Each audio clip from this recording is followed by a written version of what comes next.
Okay, so your GMO greetings, yet I'll say once again, we thank you once again for joining again with us. For those who are unaware, I am Ojirafo Kwesi Radnehmpata Akan.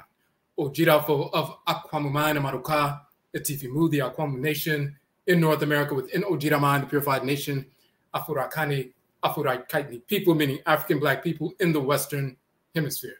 So we have a document that we published and it's connected with some of the information in some of the books that we have published to date. For those who are unaware, I've published 31 books. You can download all 31 books for free. The ebook versions from the NKWAMUA page, the publications page on our website.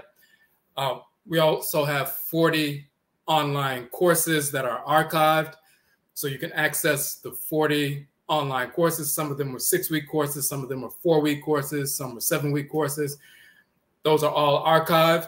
And then we also have one course coming up, which we'll talk about a little bit later, our Susu Meditation Instructor Certification, where you can be certified as a meditation or a Susu meditation instructor. You can utilize that certification to gain, for self-employment, to teach meditation at different centers, schools, places of business, organizations, and so forth, to get paid for that. So this is why we have the certification course. But we're addressing this topic as part of our holistic health, whole life approach to health and wellness. So let me pull up one of our documents first.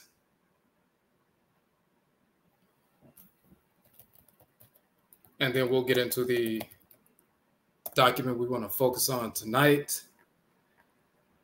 First, I want to just show you one of the books. In fact, one of the books that we utilize in our course, the meditation instructor course.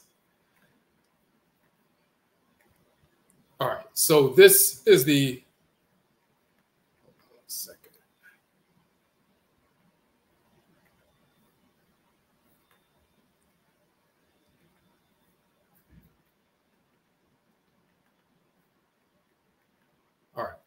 So this is the NKWAMUA page on our website. NKWAMUA in the Akan language means book or publications and so forth. So when you go to the NKWAMUA page, you will see that we have the covers of all 31 of our books. And when you click on the cover, it will go directly to the book or to the page where you can get to the book. So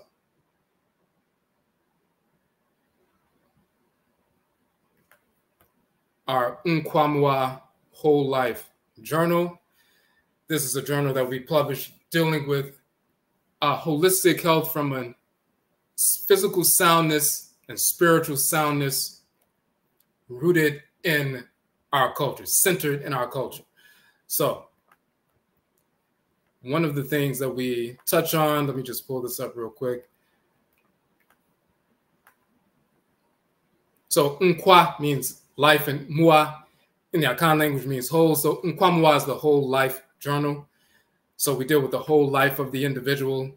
So we have different articles dealing with different aspects of culture and holistic health and spiritual cultivation and so forth.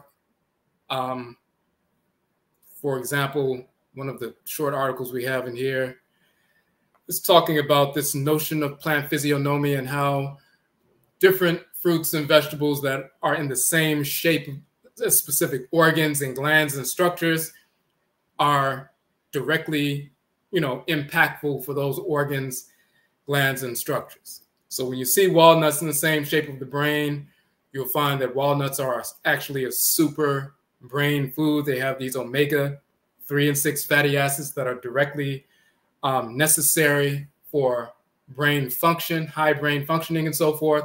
So we go into detail about that and the various things that, that are, positive with regard to consuming walnuts and how they affect us. We have an article dealing with melanin, abatum, melanin, and how different food choices, as well as behavioral choices, positively or negatively impact, the melanin content. We don't only have melanin that makes our skin, black, brown, and so forth, but all of our organs and systems, have melanin as well, so we even talk about that. But the reason I brought that up is because we wanted to show you that the philosophical approach is the whole life approach. NKWAMUA, whole life. So physical soundness, spiritual soundness, centered in cultural awareness. Now, part of that is dealing with our internal health. And this particular article that we're going to touch on tonight, that we're going to go through tonight, part of our ahooden Sim series, is dealing with weight loss and ancestral ritual governed by the divinity, the Torot, the goddess Ya. She's called Ya in the Akan tradition, in the Hoodoo tradition. She's called Yaa-Wadjet in ancient Kemet. She's called Oya in the Yoruba tradition. She's called Avejida in the Vodun tradition and so forth. But we want to get into that. So let me go back to the article. We have a WordPress site. We published a number of articles on our WordPress site, and this is one of them. Ahooden Sim, which is a term designating health, weight loss, and ancestral ritual, the divinity, the abosom, the goddess Yaa-Wadjet. So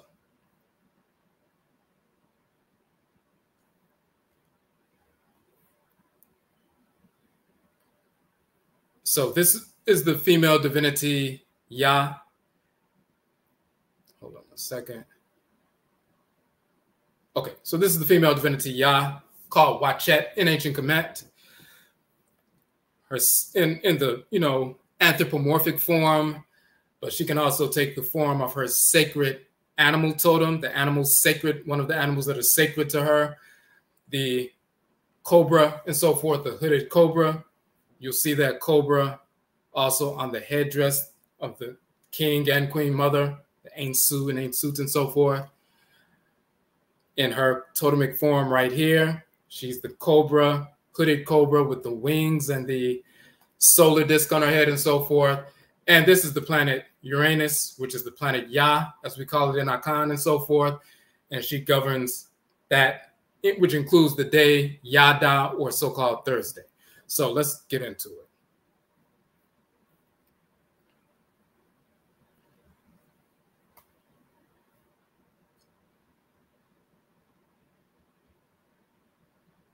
Now,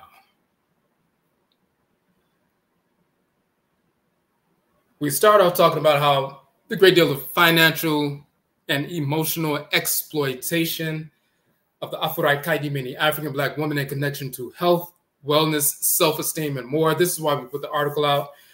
We've been dealing with holistic health for, a couple of decades. So we, including, I've been a vegan for over 20 years, people in our organization, vegans and so forth. We've been dealing with holistic health, part of the dealing with ancestral religion. And when we talk about ancestral religion, or Afuraitkaitnit, African ancestral religion, we're talking about fundamentally the ritual incorporation of divine law, the ritual restoration of divine balance. That means through ritual, you incorporate those things, objects, deeds, and entities you need to incorporate in order to align your thoughts, intentions, and actions with divine order. And through ritual, you reject those things, objects, deeds, and entities you need to reject in order to restore balance to your thoughts, intentions, and actions, and thus realign yourself with divine order. So the essence of ancestral religion, the term we use is nanasom, but whether it's the Akan tradition, which is what we practice, which includes the Hoodoo tradition in North America, which is Akan ancestral religion from Ghana and Ivory Coast. We simply brought our Akan religion to North America and continued Akan ancestral religion under the Akan term Undu, which later came to be pronounced Hoodoo. But whether you practice the Akan tradition or Yoruba tradition or Ewe tradition or Fang tradition or Fula tradition or Igbo tradition, or whatever it is, Gullah, Geechee, and so forth, fundamentally, wherever Black people exist on earth, the ritual incorporation of divine law and the ritual restoration of divine balance These are the expansive and contractive poles of ancestral religion. And our ancestral religion upholds our culture or way of life. And our amamre, or culture, our way of life, is the divine acceptance, the love, the law of order, and the divine rejection, the hatred, the repulsion of disorder and its purveyors. So we incorporate those things that are in harmony with us, and we repel those things that are not, that will create disharmony within us. Just like you inhale, take in oxygen and so forth, take advantage of that, but you exhale carbon dioxide. You consume food and take advantage of the nutrients and so forth and become empowered, fueled, strengthened, fortified, but then you expel or you eliminate waste. We accept divine order, we accept or we incorporate divine law so we can align ourselves with divine order, but we reject disorder. So the divine acceptance, the law, the love of order, the divine rejection, the hate, the repulsion of disorder, that is ancestral culture. And the way we affect and stay in alignment with our ancestral culture, our way of life, accepting order and rejecting disorder, is through the ritual process. We align every thought, intention, and action every moment of every day with divine order. And when we make legitimate mistakes, we engage the ritual process, ancestral religious practice, to ritually incorporate those things, objects, deeds, and entities we need to incorporate to align our thoughts, intentions, and actions with divine order. And then through ritual, we reject those things, objects, deeds, and entities we need to reject in order to restore our thoughts, intentions, and actions with divine order. So part of that process is, what we consume mentally, what we consume spiritually, what we consume physically. When we live in harmony with divine order and we operate just like animals operate according to their nature. They consume what they are naturally drawn to consume. They don't overconsume. They don't underconsume. They naturally function in a normal fashion. We are the same way. We have a specific form based on our clans. We have specific nutritional, needs and so forth, not just as a human being, but human beings from specific ancestral clans, specific spirit-genetic blood circles, and we're naturally inclined to, consume certain things and disinclined from other things. So when we embrace white culture, they like consume everything. It doesn't matter how much you consume or what it is, just whatever feels good, do it. And when you're conditioned in that way, you become self-destructive. So we have all kinds of, preventable diseases that normally we would not have. All kinds of, heart disease and high blood pressure and diabetes and emphysema and, all these obesity and so forth, all these things that if we were not embracing white culture, embracing the diet and the culture and the mindset of our enemies, we wouldn't be suffering from these things. So we need to get back to our normal, natural way of functioning. Just like if you saw an animal in a lab and they were force feeding the animal all kinds of, cooked and processed foods, the animal will get huge and gain weight and be like a sloth and so forth. But when they get back into nature, they will consume the things they naturally consume. They will move about the way they naturally move about. They will run and, engage with other animal life naturally and get back to normal. So we get back to normal. Part of that process is the things that we consume physically and spiritually. So we've been involved in, veganism for over 2 decades and so forth. There was a time when I was doing some personal training, on the side, back in the day and so forth. So we've always been engaged in this, dealing with holistic health. We don't, as part of our religious practice, we don't drink alcohol, we don't smoke, we don't do any kind of drug and so forth. But we also don't over consume, we don't under consume. Everything is about balance. It's about ma'ah and ma'ad. And because the whites and our offspring have set things in motion where we're conditioned to be self-destructive, they're constantly pushing all manner of drugs upon our people, trying to make us believe that's normal to consume, to smoke, to drink, to do all kinds of different illicit drugs and so forth, as well as to overconsume food and so forth, to be self-destructive. You only live once, that kind of foolishness. Of course, we live more than once. We return through our blood circles, through Bebra, reincarnation, and so forth. So they're constantly trying to keep us self-destructive, because when you have people who are self-destructive, it's easier to control people who are self-destructive. So when they're addicted to foods and addicted to other mood and mind altering substances. So when we get back to normal, we can focus on what's important, focus on ourselves, our families, our communities, and our ancestry nation building restoration. So we don't smoke, we don't drink, we don't engage in any kind of drug use, we don't engage in self-destructive consumption practices either. Now, part of the process of living in harmony with cycles, before we get to this article, let me just pull this up for you.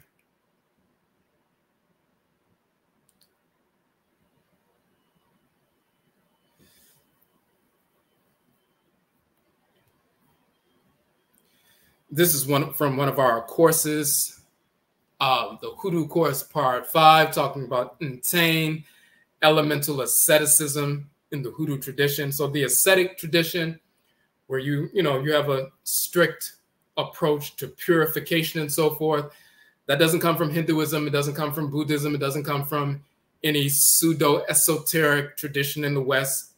They learned about any aspect of asceticism from the ancient Kemetic priestesses and priests in ancient Kemet, and they saw us purifying ourselves and on a multiple times a day, fasting, engaging in ritual prayer, ritual chant, ritual dance, and so forth, engaging in divinity, spirit possession, spirit communication. But this notion of ritual purification, they saw that when they invaded our cultures, and they tried to incorporate a perverted aspect of that, and then began to pretend like they came up with the ascetic tradition. So when you think about, spiritual or ritual ascetics, where they're fasting for certain periods, praying, celibacy, ritual celibacy, and so forth for certain periods, they'll associate that with Hinduism or Jainism or Taoism or Buddhism and so forth. We were doing that before the White Star Spring existed on Earth. And it's part of every one of our Afuraitkaitnit ancestral religious traditions. So, Ntane, in the Akan language, means straight, straightness, right, convenient, and so forth. Ntane, pa, good judgment. Tainmu, the act of judging or judgment, meaning sacred, good judgment, making proper judgments, and so forth. But straightness, that has to do with the ascetic tradition and so forth in Hoodoo tradition. So we gave some definitions about that, and what ascetic actually means. But here's a text from ancient Kemet. There's a ritual invocation in this particular chapter of the Runu Pert and Meru, so-called Book of Coming Forth by Day, misnomer Book of the Dead. And after the entire ritual invocation is laid out, and it's something to be read, memorized, of course, and chanted as well in ritual, the text says the following.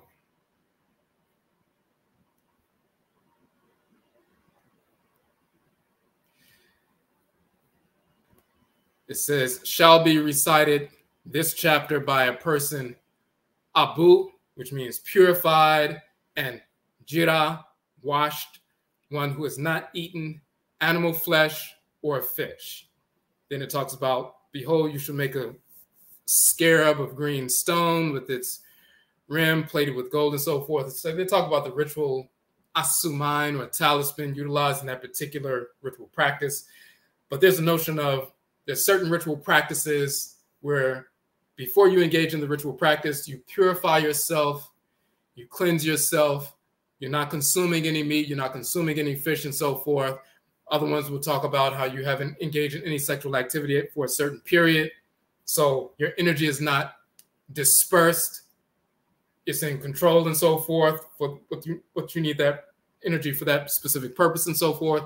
So this notion of fasting, praying, ritual celibacy, cyclical fasting, and so forth, that's always been a part of our tradition. This predates Hinduism by thousands of years.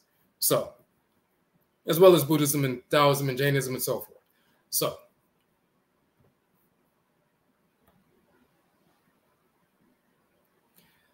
Now, we just want to show that that's a part of our tradition. That's not every single day, but there are cleansing processes that we go through. Just like in springtime when you have spring cleaning, but you also do a detox and fast for a certain number of days to, purify yourself, purge yourself and so forth, so you can go into the new season, strong and vibrant and, focused and balanced and so forth.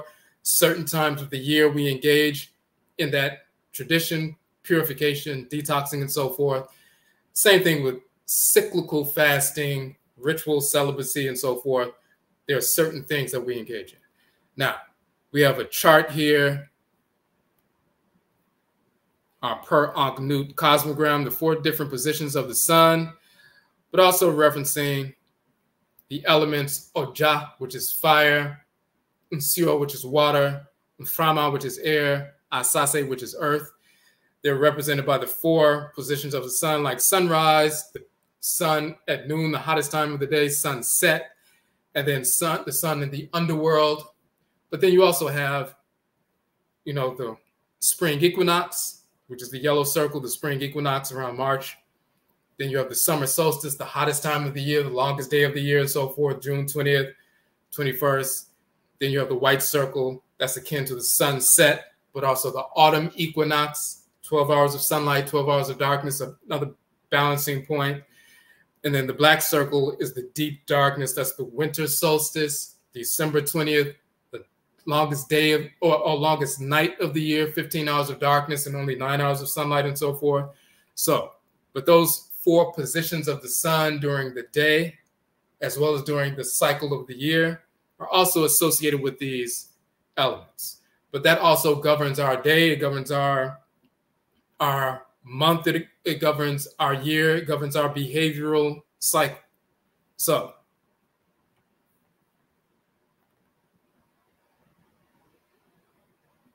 and when you have symbols like the Okra symbol in the Akan tradition and Ohini and Niwa symbol in the Akan tradition, it references that ancient cosmogram that many Afuraitkaitnit groups use, but the Akan use it as well. This is a gold Okra-Komwade pendant from the Akan tradition that carries that symbolism within it. So you look at March 20th, spring equinox, sunrise, sprouting. That's part of the sprouting cycle when everything sprouts and so forth. But let's start at September 22nd.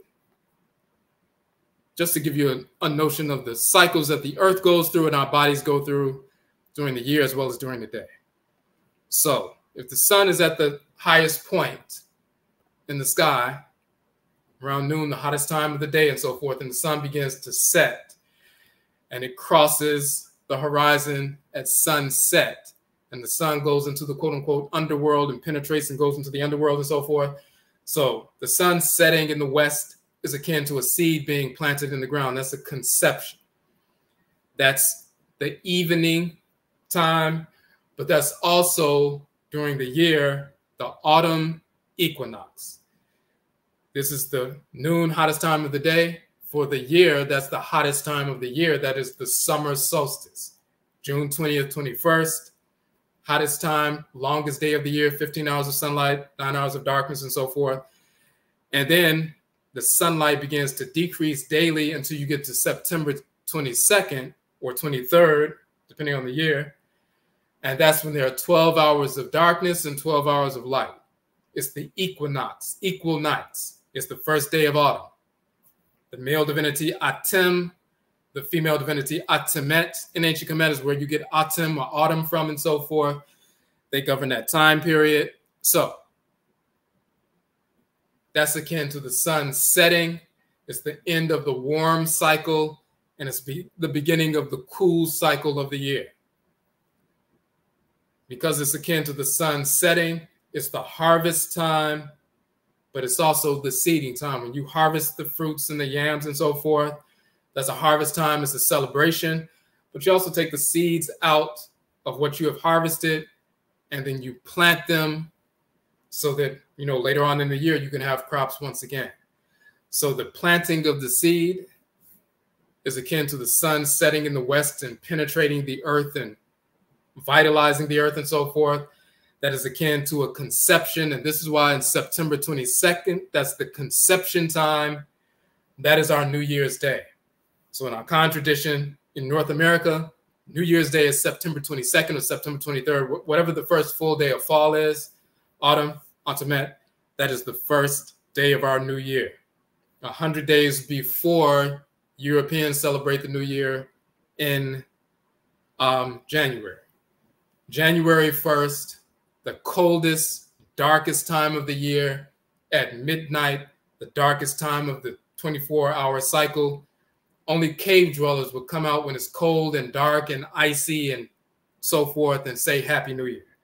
That's a caveman, iceman inheritance. We don't do that. The end of the warm cycle, we harvest. There's a celebration of the harvest and the food is distributed and so forth. So that's the end of one cycle, the warm cycle. We take the seeds out and then plant them. That's a conception time, and that is the beginning of a new cycle. So September 22nd is the conception time, and we have our New Year, 7-day New Year observance that begins September 16th through the 22nd, or September 17th through the 23rd, and the 23rd is New Year's Day. Afe Shiapa or Obrajirapa, which is, our New Year's Day. So that's the conception time.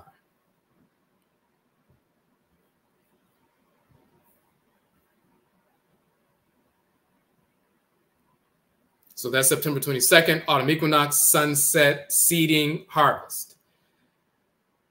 When you go up to, you're at the winter time, that's like the seed germinating and then going deep down, the roots going deep down in the soil to grab the nutrients and the water and so forth to nourish itself. And then the shoots start coming up. And by the time you get to the spring, the shoots break through the surface of the soil and show themselves for the first time. That is spring, that is sprouting. There's a celebration. We have the Apo observance around the spring equinox and so forth in the Akan tradition, the Hoodoo tradition in North America. That is the sprouting time. So that's the second balancing point of the year, 12 hours of sunlight, 12 hours of darkness. The first balancing point is fall, autumn. Equal nights, 12 hours of darkness, 12 hours of sunlight. When you get to December 20th, it's 15 hours of darkness, only 9 hours of sunlight. But after December 25th, you have the darkness for the 1st, 2nd, and 3rd, and 4th, and so forth, 21st, 22nd, 23rd, 24th. But then on December 25th, the sun begins to grow. Well, the sun is, quote unquote, born. This is, of course, where they said that God's son is born every December 25th. Of course, Jesus is a fictional cartoon character who never existed. So, of any race whatsoever. So, the sun is born on December 25th. Sunlight increases. The sun grows every day, a minute or a minute and a half. So, by the time you get to spring, 12 hours of sunlight, 12 hours of darkness is a balancing point, equinox, and so forth. And then it continues to increase until you get to the summer. So that's the seeding point in the West. In the East, you have the sprouting point. That's the second balancing point, and so forth. Now,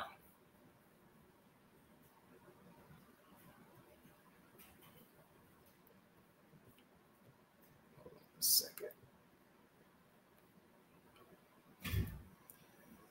So we talk about that, and we also talk about the midpoints as well. But winter solstice, midnight, rooting.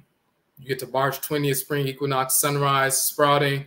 June 21st, summer solstice, noon, full flowering, and so forth. So I just wanted to show you that, because not only does it deal with the daily cycle and the yearly cycle, but that's also how we govern ourselves. We rise with the sun in the morning, around that time and so forth. We engage in our most vigorous activity as you start getting to the middle of the day and so forth, when the sun is at its peak. You start cooling down in the evening point, which is, the sun setting and so forth around 6 p.m.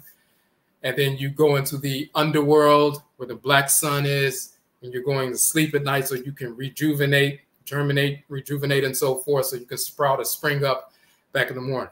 But you also go deal with that cycle with regard to consumption, not only behavior and activity, but consumption. We follow these cycles. We don't overconsume. You know, you engage in exercise if you can around the hottest time of the day and so forth. Your heaviest meal around the hottest time of the day so you can burn it up and so forth. Sun sets, you cool down. But we follow these natural cycles. Every aspect of our lives, including the way our diets. Now, so let's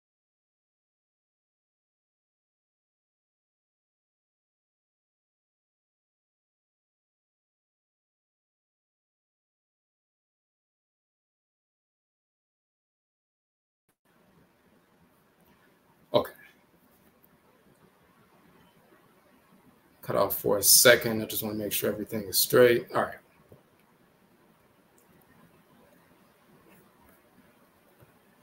So now let's get back to the article.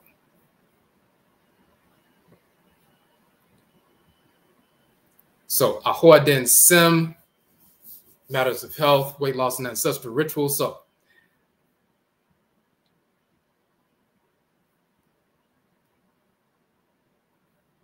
now that you have that basic understanding of the way we culturally, you know, engage life on every level, including, you know, the way we consume food, it's all based on our cultures. Everything is spiritual, as you're going to see. But when we embrace, you know, the culture of our enemies, the whites and offspring, then we start engaging in behavior that's self-destructive. So then they give us solutions to the self-destructive behavior that they conditioned us to embrace. And their solutions are another level of self-destructive activity. So there's a great deal of misinformation, financial and emotional exploitation of the Afuraitkaitnit African Black woman. And when I wrote this article, it was in reference to people were asking me, some sisters were asking me about weight loss and so forth. So I wanted to put this article out, but it applies to men as well. But in connection to health, wellness, self-esteem, and more in the area of diet and weight loss, some estimate that it is a $66 billion industry. It is based on creating emotional and mental dependence, which leads to financial exploitation. Most often, the desired outcomes are not realized. Some are aware that a number of years ago, I mentioned this earlier, I was a personal trainer as a side occupation. Just something extra to do in addition to the work that we normally do. But insight into how individuals are exploited in that field was gained through that experience. So it is structured to create an emotional and mental dependence, also on an individual trainer, which leads to financial exploitation. So they will try to get you hooked on a trainer, where you're dependent on a trainer. You can't do anything on your own. You need to pay somebody to train you and so forth. There's nothing wrong with somebody giving you some pointers, but fundamentally, you're an adult. You can work out yourself. You can exercise yourself. You're not dependent on anybody to, you know, purify yourself and get yourself back to normal. Now, but they want you to believe that you're dependent. So you're financially exploited. So we say as in all areas of life, we have an ancestral values-based approach to what we call ahooden. Ahooden in Akan means hard. Ahooden means the self. So in the Akan language, ahooden, that's the term for health. But specifically, how it's actually defined is ahooden means hard and ahooden means self. So the hard self, meaning the hard body. If your body is a quote unquote hard body, a strong body, powerful body, and so forth, then you have a healthy body. So ahooden literally means the self, ahooden, external self that is ahooden, that's hard or strong. So, but in general, it's translated as health in English. Now, so that's what we say, ahooden sim, issues or matters of ahooden of health. Now, but when we talk about hard or strong or toned, it's also tuned. Organs, glands, bones, tissues, and so forth. Now,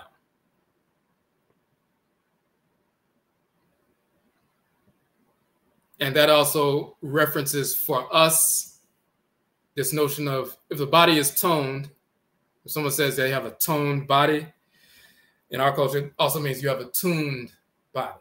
It's in tune with the rhythms and energy of creation. As the abosom, the forces in nature move through creation harmoniously, we live in a harmonious created order and so forth. We need to operate in harmony with that order as well. So it's like a wind chime. If you have a wind chime and it's clear and clean, when the wind blows through it, you have, harmonious sounds that emanate from that. They're tuned and so forth. If the wind chime was filled up with leaves and mud or dirt and so forth, and the wind tried to go through it, you won't have any sounds at all. You have to purify yourself, clean yourself, cleanse yourself and so forth. So when the divine living energy of Nyonkopon and the Nyonkopon, or Ra and Ra-et, the creator and creatress, move through us, we reverberate that harmonious energy that's natural for us to reverberate. So when we talk about being toned, we're also talking about being tuned in that context. Hold on 1 second. All right.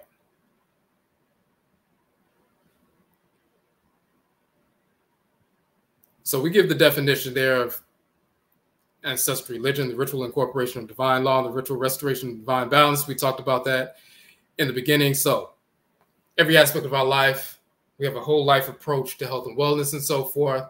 So when it comes to weight loss, the veneer of white ill culture and its corollary exploitation must be removed. Number one, it is not difficult to lose weight and keep it off. The industry must make you believe the falsehood that it is difficult in order to make you dependent upon them emotionally, mentally, and thus ripe for financial exploitation. So if you don't believe that it's very difficult to keep it off, then you won't have any incentive to spend money with them. That's $66 billion. But if you believe that it's so difficult and so hard and only a certain kind of person can, be healthy and so forth, because they've created this false narrative, then you can be exploited. Now, 2, you do not need to spend money on their diet programs, plans, groups, systems, surgeries, trainers, etc. Your capacity to achieve health and wellness is free, 100% free. You don't have to be dependent on anybody.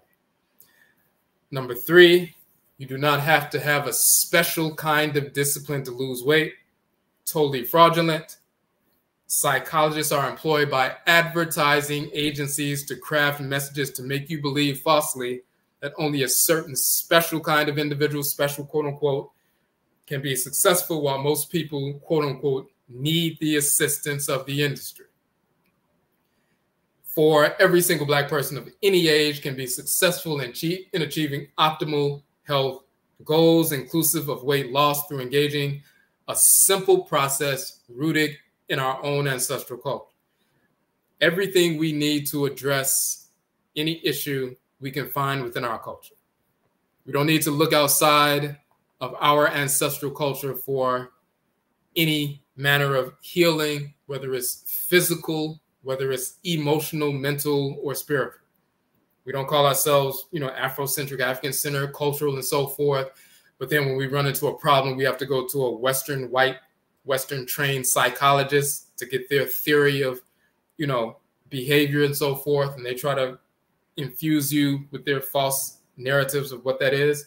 That's nonsense. We have that within our own culture. We have natural approaches to rebalancing ourselves spiritually, which includes mentally and emotionally within our own culture. If we have issues with regard to health and wellness, of course, in the hoodoo tradition, which is Akan tradition, and Juju tradition, and various others, we have root workers, root men, root women, and so forth, natural health, the entire natural health movement, alternative health movement, homeopathic movement, and so forth. That began in the Western Hemisphere because when they enslaved our people, we had the medicinal knowledge of plant life and mineral life and animal life and so forth.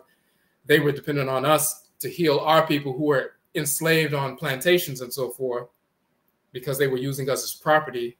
If one of us got sick, they didn't know how to cure the person. They didn't know the medicinal use of thousands of plants and herbs and so forth. Our people brought that knowledge with us. So we healed our own people. Those of us who are intelligent, we not only healed our own people, but we took the medicinal use of plant life and mineral life and so forth, made it into the kind of medicines, adutofo, aduta, poisons, and poisoned the so-called slave master, killed the family and staff, and freed ourselves from enslavement. So, so let me go back down. So everything we need to overcome and address any issue is in our culture. If people have to claim to be practicing Afuraitkaitnit or African culture or Pan-African culture or ancestral religion, spirituality, and so forth, but every time there's an issue, they have to go outside of our culture to go to the enemy, that means they're not grounded in their culture, because every answer can be found in our culture. We are the first people. We established all the sciences and arts and healing practices and so forth, and they have continued within our culture. Now, we're talking about the divinity Yaa, who is called Wadjet in ancient Kemet. And you will see in this image, not only do we have this winged cobra and so forth, the solar disk, and her sacred animal totem, the cobra, but you also see the image of the digestive system, the esophagus going down into the stomach and the intestines and so forth. So you have this reared cobra inside of your body, consuming and swallowing, just like a snake will consume an animal larger than it and so forth, and in width and so forth, and pull that animal in and consume it and break it down and so forth. You have a little cobra inside of you that's a sacred animal totem, so to speak, the shrine for Wadjet in the body. In this context, the digestive system, her shrine in your body is for the Afuraitkaitnit person, the African Black person, is the digestive system. Major shrine for Wadjet in the body. Now,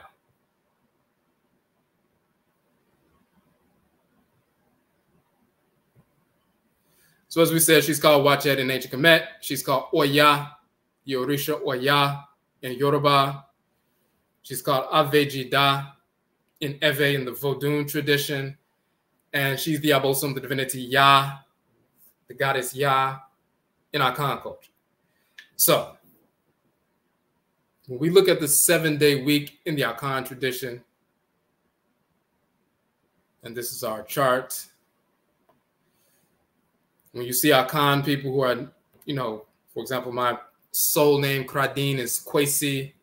It doesn't just mean I was born on a Sunday. It means I was born on a Sunday because the divinity that governs the sun, the major divinity, I was born on his day and therefore carry his energy into the world. So I have a soul name associated with that divinity, Awusi. So Kwa, Asi, or Kwesi, this is servant of, messenger of the divinity Awusi and so forth. If somebody is born on Ben-Nada or Aben-Nada, which is Tuesday, the planet Ben-Na or Abena, governed by the spirit Abena, who's called Sekhmet Kemet, and Bena, who's called Heru Behudet in Kemet. They are called Ogun and Iyami Abini in the Yoruba tradition. But these spiritual forces that animate the planet, so-called Mars, but we call Ben-Na, Abena. If a male or female is born on Tuesday, Ben-Nada, the day, the da of the divinity Ben-Na and Abena. If it's a male, he's Kwa Ben-Na, a servant of the divinity Ben-Na, so Kwa Ben-Na. If it's a female, she's Abena or Abenawa or Abenaba and so forth. She's a child of the divinity Abena or Sekhmet, and she carries that fiery energy into the communal sphere. If someone is born on Thursday, if a female is born on Thursday, she's named after the female divinity that animates the planet Yaa, which governs Thursday on Earth and so forth. So every day of the week, every 7 days, the planet, sun, moon, and planets move into different positions, and their energy bathes the Earth at the first hour of sunrise. So Sunday is the sun, and Monday is the moon, and Tuesday is Abenada Mars, Benna and Abena Mars. Wednesday is Awuku and Akua, which is Mercury. Thursday is Yao, Ya, and Aba, which is Jupiter, Uranus, and Neptune, and so forth. Friday is Afi, which is Venus. Saturday is Amini, which is so-called Saturn. So the solar, lunar, and planetary bodies that govern that 7-day cycle that affect all natural cycles on Earth. The spirits that animate the solar, lunar, and planetary bodies give their energy to them. So we know, for example, the moon, the gravitational pull of the moon affects the rising and falling of the tides on Earth. So the tides rise and fall. That also happens within our bodies. The tides we're 70+% water. The tides rise and fall within our bodies and so forth. And when you have a retention of more water, you're cooler. That affects your spiritual and mental and emotional disposition. You're more internalized and contemplative and so forth. When you burn up that water, you're more fired up. Your spiritual disposition and emotional and mental is more externalized and fiery and so forth. So we know the moon has that direct effect on the planet Earth. We also understand the various planetary bodies have a similar effect, but their own unique effect on the Earth and us as inhabitants of Earth, and the spiritual forces that animate the solar, lunar, and planetary orbs have an effect on our spirit bodies. That's for Afuraitkaitnit people, African Black people exclusively. So this is why in our Akan tradition, the day of the week that you're born on is an indication that you were assigned to this specific divinity and sent into the world on his or her day to indicate to the community this ancestor or ancestress who has just returned, their spirit is governed by this divinity, and this is why they were born on this day, to let the people know. So Yaa Thursday is governed by the divinity Yaa, as you can see in our chart.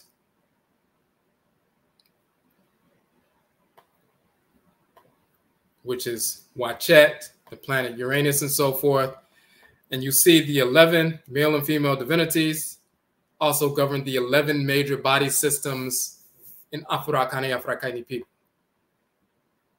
And let me give you a better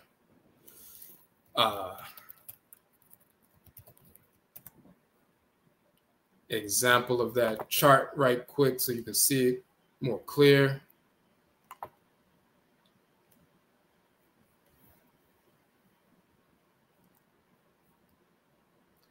So this is our Akradin Bosom page. We wrote a couple of books, parts 1 and part 2 on the Akradin Bosom, the male and female deities that govern the 7 days of the week. We have articles on each one of them. We talk about the solar, lunar, and planetary bodies, their names in the Akan tradition. This is Amen and Amenet, by the way, the great father and great mother supreme being. We give the chart of the different names like Kwesi and Kwame and Ajua and Akoswia and Kwabina and Abina and all of that, and the attributes. We show their relationships, their actual corollaries in the Yoruba tradition, Ewe tradition, in ancient Kanit and Kemet. But here's the chart.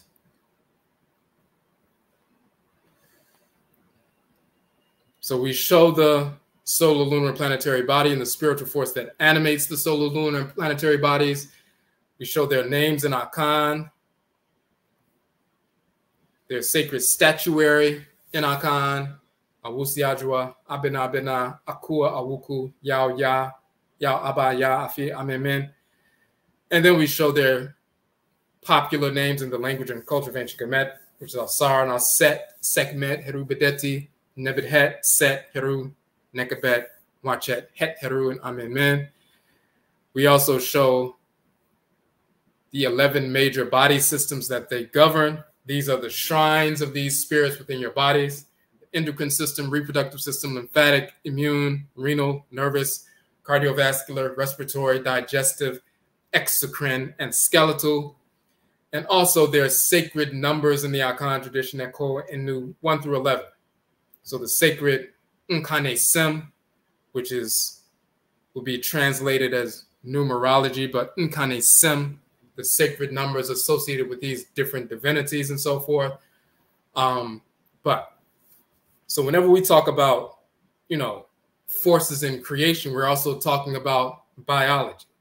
When you study the deities of ancient Kanit and Kemet, Nubian Egypt, or anywhere in Afuraitkaitnit or in the Hoodoo tradition and so forth, you're not only studying the forces in nature, but you're studying their shrines in nature, which is the sun, the moon, the various planets, the black substance of space, the oceans, the rivers, the atmosphere, the thermosphere, the magnetosphere, the inner core of Earth, the inner core of Earth, the lower mantle, upper mantle, lower crust, upper crust, the various geological features of Earth and so forth. Everything that has to do with the structure of creation. When we talk about the forces in nature, they govern all natural things in creation. We're studying all of creation when we're talking about these forces in nature, as well as our spirit bodies. So you're studying geology, you're studying, biology, you're studying astronomy, you're studying all kinds of disciplines when you talk about the forces in creation. So you see that Yaa, the female divinity Yaa,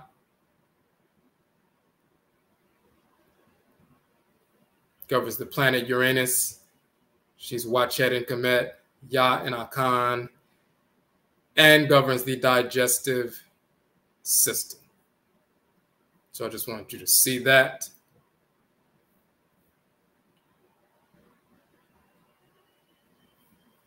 All right. Now, one of her symbols is the winged serpent with the solar disk. And here in the Medusa, you see the little papyrus leaf, or the papyrus plant right here, and the two reeds. So that's watch. And then it's the E sound, and the loaf of bread up here is the T, and the little egg represents the female divinity. So that's Wadjet or Wadjet and so forth. That's one of her sacred symbols. That's from the Temple of Khonsu in Ta'apet, so-called Thebes. We did a broadcast on Khonsu and Wadjet, the full moon and the summer solstice is on this channel. We did that back in June and so forth, so you can check that out. We were talking about her wings, solar disk, cobra form and so forth. But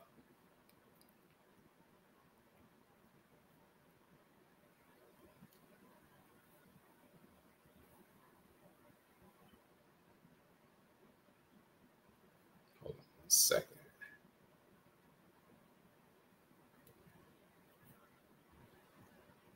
Give me 1 second. I'm just trying to make this. Okay.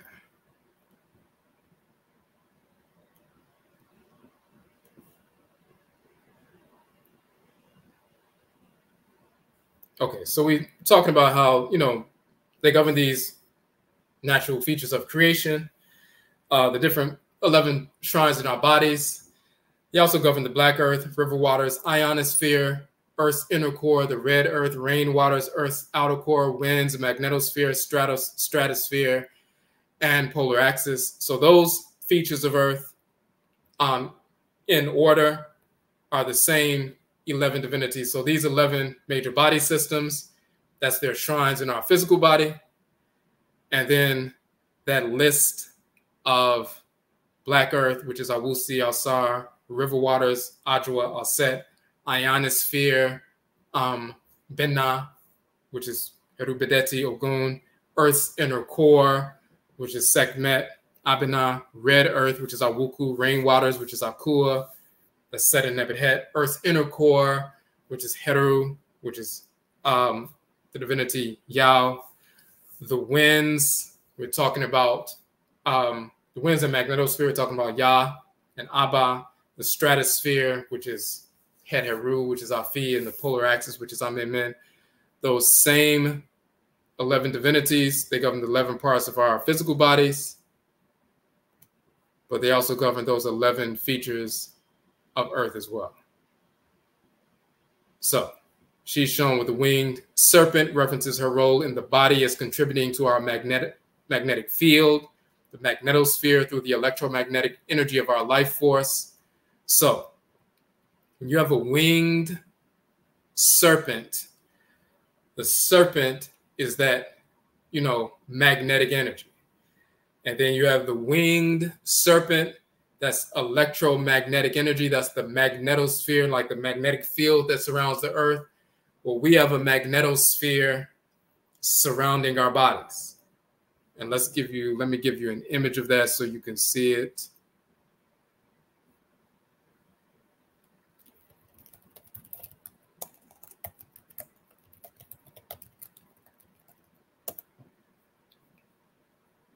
We have a separate article on the female divinity Ya. We go into some detail about her and the planet that she governs,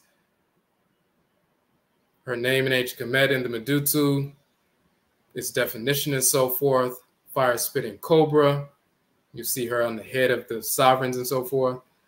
But the papyrus plant in the form of a cobra as well. So you see the vulture and the cobra. You see the head of the vulture and the cobra on the head of the, the fire-spitting cobra protecting the sovereign and so forth. That's Yaa-Wadjet. But here you see the winged cobras.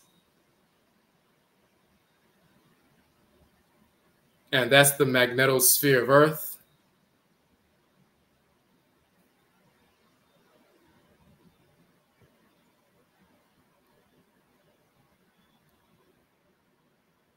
And we have a magnetosphere as well.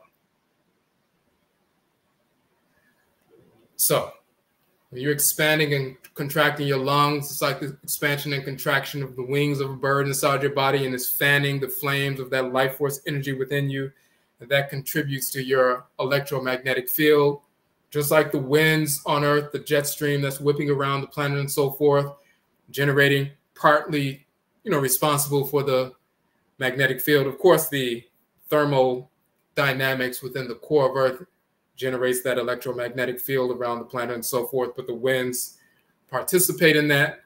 So when they talk about Oya governing the winds and the tempests and the hurricanes, and Wadjet as a winged serpent dealing with the winds, wing, but then that wave, electromagnetic wave body of the serpent, that's a winged wave. That's an electromagnetic.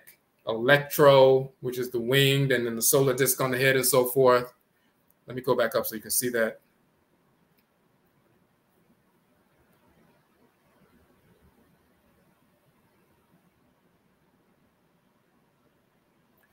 So you see NKWAMUA with the moon on her head, but you'll see, which is her twin sister, but then you'll see Wadjet with the solar disk.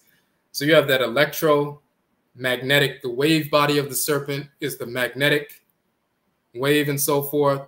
And the solar disk is that electric, energy. So electromagnetic wave energy, that is the magnetosphere that surrounds our bodies. That's the first line of defense, first point of communication, that energy that precedes you and so forth. It's like the sun has a, aura, and you have an electromagnetic field and aura. The sun has a corona. That's the first point of contact you have with individuals. Now, just wanted you to see that, but that winged serpent references her role in the body as contributing to our magnetic field, magnetosphere, through the electromagnetic energy of our life force. The serpent is her Achinebwa, which is her sacred animal totem. That digestive system is formed as a giant serpent within the body. This is the structure entity through which we gather our fuel. The wings on the serpent reference the role of the lungs, where the fanning of the fire of our life force energy through the breath occurs. The serpentine wave of digestion is electric. Then you fan the fire of the lungs and so forth, and that generates magnetism. So you have that sacred serpent within you. You're fanning the flames of the life force energy within you through the digestive system, and you're fanning that fire, and that generates magnetism within your body and so forth. Now, when we align with the divinity Ya, we call her Nana Ya, the elderess Ya and so forth, we align with the Abosom, the divinity who governs the fuel and fire of digestion and energy distribution for the continuity of our existence. So in this particular context, this force in creation that we invoke And Akan people invoke Nana Ya on a regular basis. Yoruba people invoke her as Oya on a regular basis. They have festivals for Oya. She has her own dances and songs and so forth. People who practice Vodun invoke Avejida on a regular basis. In ancient Kemet, we invoke Yaa-Wadjet on a regular basis. When you invoke this divinity, this force in creation, and align your spirit with hers, when you engage in ritual invocation through ritual prayer or ritual chant or pouring libation to her, including her in your libation and so forth, you're realigning your spirit with this force that governs the magnetosphere of Earth, the electromagnetic field of Earth and so forth, and the winds and so forth, but also the electromagnetic field in your body and that digestive system that's generating that fuel that fires up that magnetic field within your body. The same divinity that governs harmonious digestion. If you're out of harmony because, you're consuming food out of cycle and creating, discordance within your physical body, it's time to align with the divinity, the force in your body that governs digestion and that fuel and fire that governs your magnetosphere. So the fuel and fire of digestion and energy distribution, because you can digest food and you generate fire, but then the wings of the serpent fan the flames and it, disseminates that energy throughout your system. So we say, yet we also tangentially align this fuel and fire necessary to build ourselves, tone ourselves, and burn away impurities, fat, bacteria, and more. It is through the winged serpent that we can restore our toned serpentine form and aerobic or wind wellness internally and externally. So she's dealing with the fuel and fire and so forth that burns away impurities, burns away negative bacteria and so forth. Also burns away, debris, but also burns away fat and so forth, the fuel and fire, fanning that, but also, burns away emotional, energetic units that are, creating disorder within your energetic body as well. So, but we restore our toned serpentine form. That's aerobic and wind as well. She's governing the magnetosphere, which includes the winds, just like the magnetosphere around Earth includes the jet stream that moves around Earth. Well, the winds, when you breathe and expand and contract your lungs, that is the aerobic aspect of it. So when you talk about aerobic exercise and getting your wind up, whether you're running or engaged in aerobic activity, she governs that as well with her wings. So when you align with this divinity, she's the key to this notion of burning up impurities, including weight loss and so forth, burning up negative projections that are forced on you by other individuals or entities, or internalized conditionings you brought up from childhood or traumatic experiences that you need to neutralize and burn away and so forth. But you can burn that up so you can realign yourself with proper digestion and so forth. Now, so as you can see, when we naturally deal with health and wellness, who is the spiritual force that governs, burning up, impurities, including physiologically fat, bacteria, impurities, and also spiritually? She's the fire-spitting cobra. Let's go back to right quick.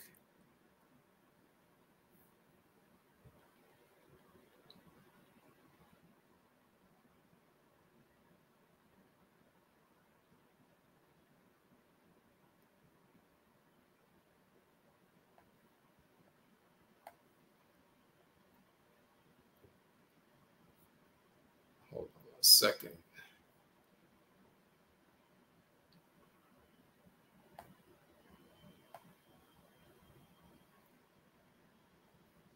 Fire-spitting cobra, spitting venom and so forth. Before you could even get close enough to the Per'a, so-called pharaoh, the Ainsu, the king, Ainsu, the queen mother, and so forth, they have this spiritual force on the head region, the fire-spitting cobra, and that force and so do the deities as well and so forth, but that force will burn up the energy of the enemy trying to attack you before they can get close enough to you. Similar to the solar disk, the sun itself, you know, millions of degrees Fahrenheit or whatever, but or hundreds of thousands of degrees Fahrenheit, but the corona of the sun is millions of degrees Fahrenheit. So if something was traveling close to the sun, it would get burned up in the corona, because the corona itself, that glowing corona that surrounds the sun, is hotter than the body of the sun itself. So something moving towards the sun will get burned up in the corona before it could even get to the body of the sun. You have an electromagnetic field, you know, just like the field of Earth, it repels, you know, asteroids and so forth, or even if they get into the atmosphere, they get burned up before they hit the surface of Earth sometimes and so forth, get burned up in the atmosphere. You have a fire-spitting cobra, a force that you can project your energy to repel other individuals or entities with their projections before they can enter and penetrate your physical and spiritual body. Just like you have two magnets on a table, when the light polarities are facing, if you put one magnet close to the other one, it will repel it without touching. We have that capacity through that energy near the third eye. We can expand that and repel the negative projections, thoughts, intentions of other individuals, or if they try to send something to you spiritually, that fire-spitting cobra energy can repel that. That also means conditionings, false ideas, false programming from this culture. Oh, I can't lose weight. Oh, I need a trainer. Oh, I need to spend all this money.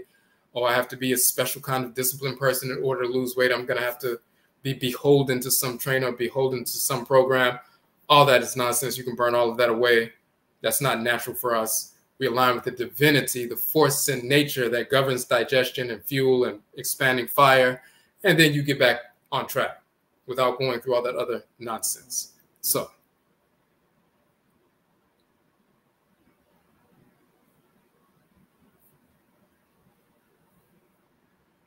okay. So we have Susu Hon Ne Adriane. Susu Hon, or Susu in general, is the Akan term for meditation, which we're going to talk about in a second, but it is the reflection, the contemplation, susu, upon the ahooden, the self. We saw earlier that ahooden means self. The sacred day or da of the divinity Ya is Yada, or Thursday. We talked about Akan, females being born on Thursday are called Ya after the divinity and so forth. Now, even though we're not, you know, we're born on different days, but each one of these divinities impact us in a specific fashion. Let's go up. So I'm born on Awusi Sunday under the governance of the divinity Awusi and so forth. I'm Kwesi, that's my soul name. He governs the endocrine system. So that's the major energy complex. Of course, I have these various other systems, but his energy is dominant and so forth. And in the world, he governs the, you know, endocrine system in the great divine body. So that energy complex is the one that's more prominent within myself, although I include all of the other ones. Some people are born under the divinity Benna, the immune system and so forth. So they have an immune system function in creation. So they're the ones who are, you know, policing, defense, military, security, just like the immune system is the security function in the body, the lymphatic system as well, the security law enforcement function in the body. Some people are children of those law enforcement divinities. They're part of the natural immune system within creation, so they have a natural inclination to move towards activities where they're seeking out disorder in the community, and they naturally move towards it to neutralize it and eliminate it. They have that natural inclination, so they move towards occupations where they can exercise that immune function, that policing function, that military function, law enforcement function in our traditional culture and so forth. Some people are natural healers and healeresses. They have that function. They'll be born under, you know, the renal system and so forth. That's just one example. Nana Akua, and they have a natural inclination towards utilizing plants and herbs to heal and so forth. Just like the renal system balances the fluid and mineral balance within the body. So every, we're children of different divinities, forces in creation. We have a natural inclination towards certain activities based, and our phenotype and our personality is an expression of the divinity that governs us. So even as babies, you can see, before the babies know what day they're born on and what their energy complex is, you can see it manifest within them before, they're taught that and so forth. You can see the manifestation of their energy complex. And you can also predict certain things about the way they're going to behave, what kind of challenges they will have, and how to deal with those based on their energy complex. It's all part of a complex and, integrated system. So, but since Yaa governs digestion, the serpent in the body, she's the one we invoke when we're talking about this realigning with the system of fuel and fire of the life force. So, we have a simple ritual to the divinity Yaa, which is Yaa-Wadjet, which is or Yaa-Wadjet on her sacred day, Thursday, Yada Thursday, to begin the process of realignment for ahooden, which is health, strength, tone, tune, balance. So that simple ritual practice is simply a simple meditation. And we also mentioned diet here as well. Let's talk about that real quick. The name Wadjet, which is the name of the divinity.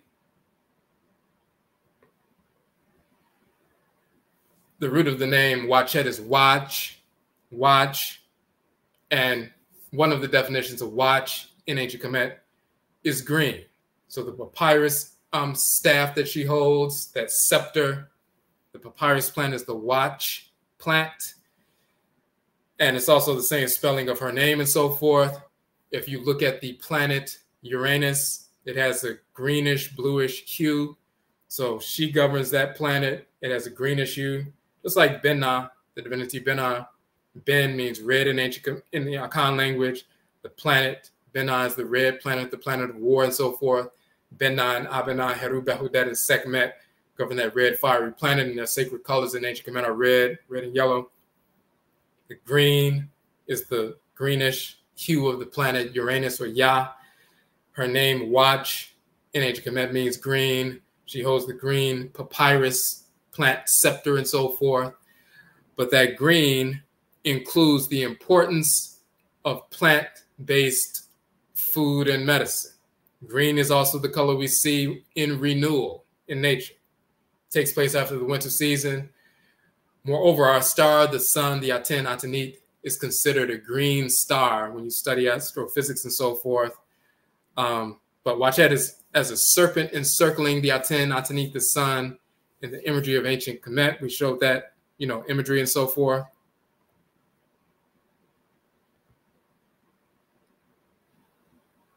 Now, so we'll talk about that section in a minute, but the Adriane or diet section. But with regard to ritual, susu is the term we use for meditation. Now, let me bring up something that we teach in our meditation instructor certification course. One of the documents that we share and examine.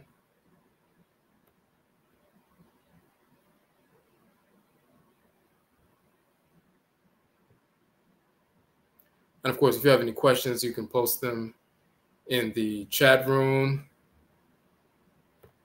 Okay, so let me pull up this document real quick.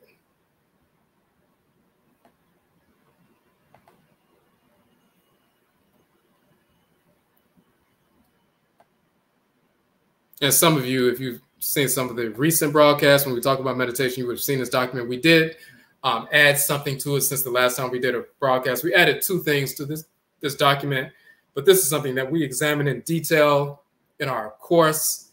But so for those of you who have seen it, there are two things that we added since the last time we did a broadcast on it. But just to give a quick breakdown, Susu in the Akan language, this is from the Akan dictionary, the tree dictionary. Susu means to measure. In general, it means to measure. To measure the depth of, to calculate the capacity of, but also to think, to imagine, to meditate, to reflect upon, to consider, to contemplate, and so forth. The term for to meditate is the same term for to measure the capacity of, or calculate the capacity of, to measure the depth of. When you are meditating, you're engaged in a form of measurement. You're measuring the structure of your spirit. You're measuring your thoughts, intentions, and actions against the standard of divine order and so forth, to see if your current thoughts, intentions, and actions are measuring up to that standard. If there's a problem, then you correct yourself, but it's a form of measurement. You're contemplating, reflecting upon, and so forth. That's what Susu is. It's measurement, but that's what meditation is. That's why the word for measurement is also the word for meditation in the Akan tradition. Then you look in ancient Khanate Kemet, the root term su, a measure of length. It's reduplicated in Akan, Susu, to measure. Now, the etymological origin of the term meditate, to think over, reflect, consider. The Proto-Indo-European root, PIE root, as it states, as it shows, is med, which means to take appropriate measures. So the root of meditate is med, to take appropriate measures. And then the root of the term meh, measure, in ancient, well, in the so-called Proto-Indo-European language, phylum,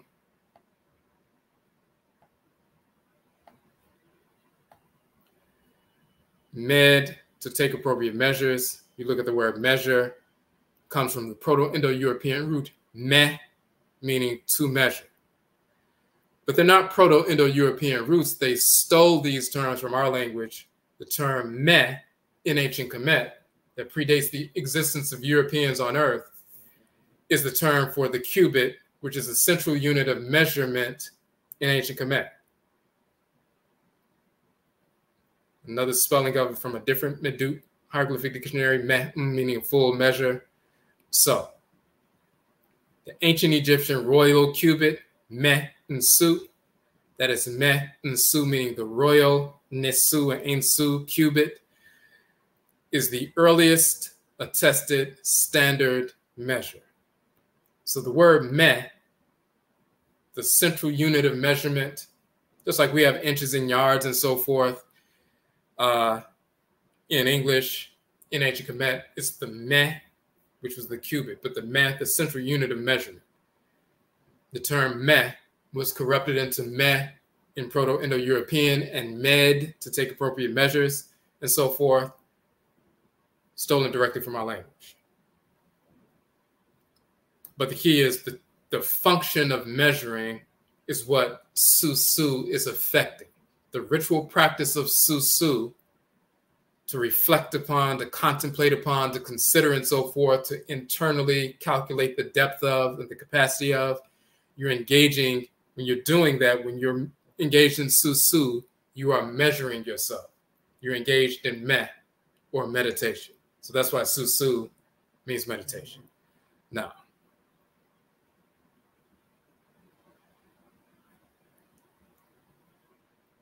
hold on 1 second. All right.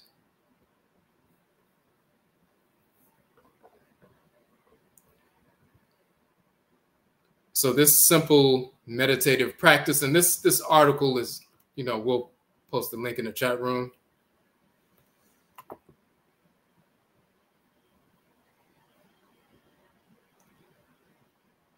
This is from our WordPress site.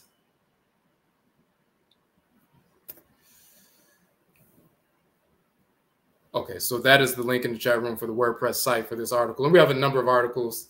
So again, we have 31 books we published. You can download all 31 books for free.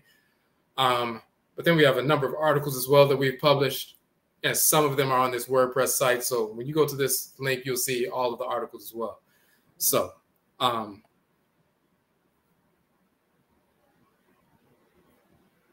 but this is the the basic ritual method. So we say a simple ritual to Yaa.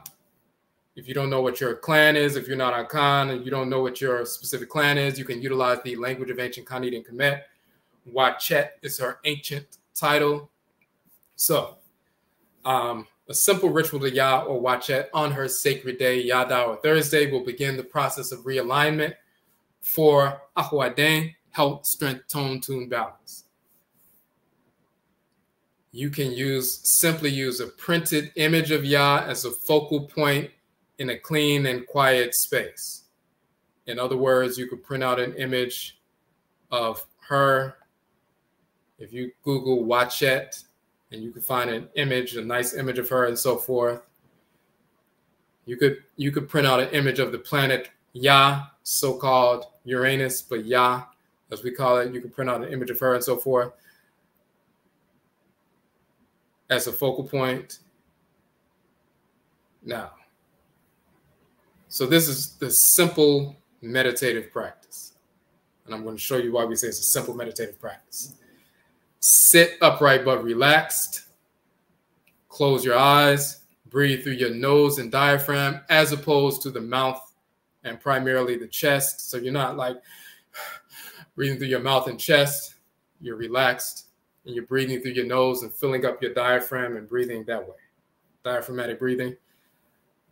Now, each deep breath is an invocation of the name Wadjet, and is activating her winged serpent's shrine within you. So you don't have to say the name out loud, but every time you breathe in, you're thinking about the name Wadjet. You can hear that within you and so forth. As you become relaxed and centered, listen for a tune to your heartbeat. Count your heartbeats up to 100 as you inhale and exhale in a relaxed fashion. So what we're talking about is simply, when you're ready to engage in some susu, in some meditation. We began the practice of meditation thousands of years before there was a such thing as Hinduism or Buddhism or Taoism or Jainism or any of that. We brought that practice into ancient Khanid and Kemet. Well, from ancient Khanid and Kemet into India and wherever we went in the world. So, in fact, let me just show you an image right quick just so you can see what we're talking about. Because we want to dispel the notion that Eurasians in India or Asia came up with anything, let alone meditation.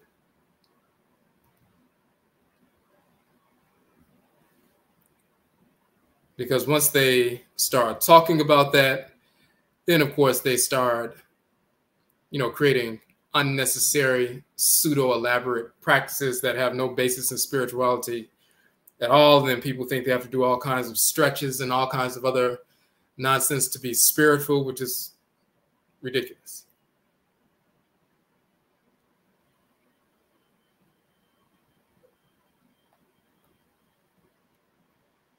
If you look at our flyer right here, this is Amenhotep, the son of Hapu. Amenhotep, the son of Hapu, 3,300, 3,400 years ago, when he lived in Kemet and so forth. He's in the traditional meditative posture. We also have one of the sacred statuary ritual sculptures from the Akan tradition, and she is seated on a throne and so forth. We'll show you that a little bit later in a traditional meditative posture. In fact, let me just show you that right now, just so you can see someone, to get rid of this, misinformation about associated with Hinduism and so forth. So if you hadn't seen our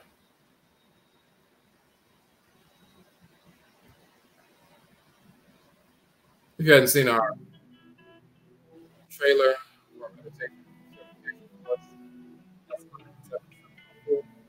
Susu for meditation. Susu originated in our ancestral culture of Afuraitkaitnit. So that's him. Afuraitkaitnit. Regular meditative posture. Tens of thousands of years ago. You'll see This ancient Ramasu practice in the is seated posture as utilized well. to regulate physical, And then this is one of the emotional, ritual sculptures in the Akan tradition, a sacred ritual statue. But you'll see that's the typical posture. She's seated on a agua, a sacred chair, misnomer stool, a sacred chair, sacred seat, and so forth, in a basic, relaxed susu posture. If she was an Okomfo priestess and so forth, she would have her vessel there, her kuru there as well, and she would be engaging in divination. But even if she's not doing that, if you're seated in a basic posture, seated, relaxed, feet flat on the floor, you know, relaxed and so forth, breathing through the nose, sitting up straight, sitting on your seat and so forth, that is the basic susu posture. We just want to show you that. All right.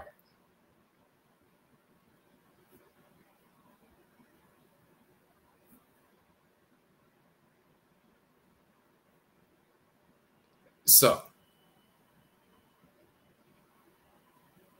you clean space. You can use an image of Yaa-Wadjet for a focal point, but then you sit down in a relaxed position, you know, sit straight so you're, you know, you can breathe freely. You're not slumped over like this. Sit up straight. You don't have to be tense at all, but sit up straight so you can breathe freely, breathing through your nose and your diaphragm and so forth. As you know, if you've ever tried to engage in meditation, sometimes when you first start, you have your eyes closed, you have a lot of thoughts coming in and out. That's because you haven't gotten into that, you haven't tuned in yet.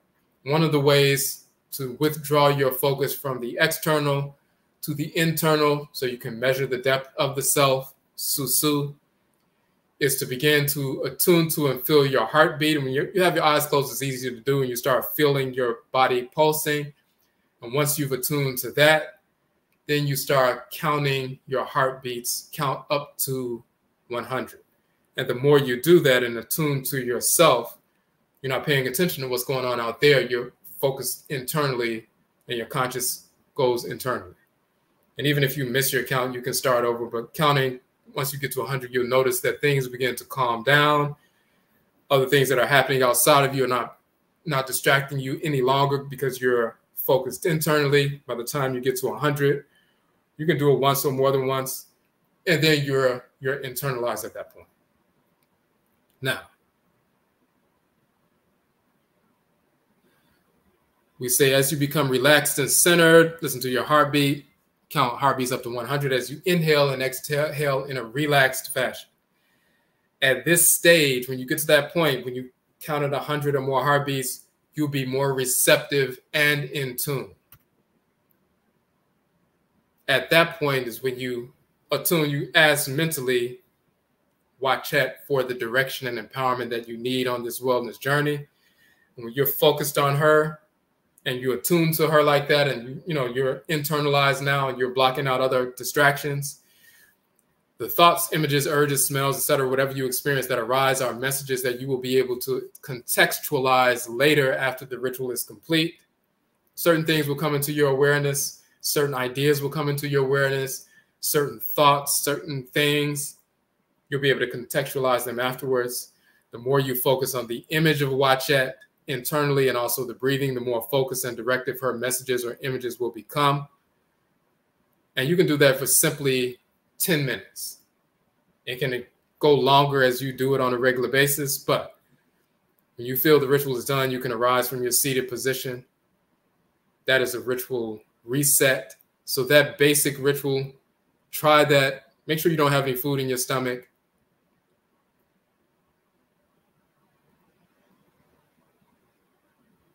Second.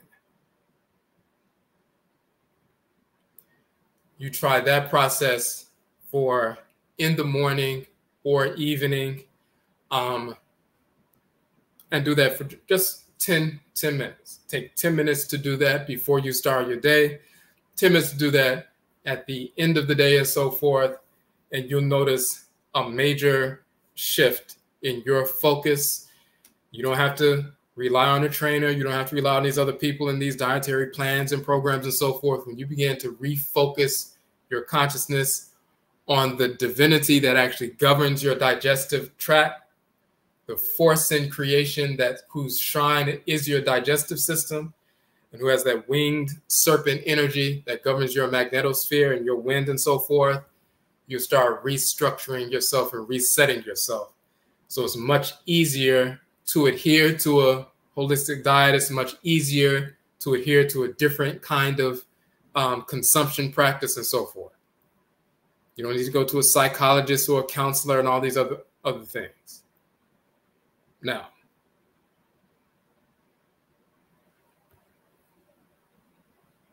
so then we get into the dietary aspect of it, which is very simple, and you can add things later. But we show how simple it is because they want to make it, as we said earlier, they want to make it appear to be complex. So you're so overloaded with information and believing that you can't move forward without them, that you have to invest in what they're giving you. But it's actually not true.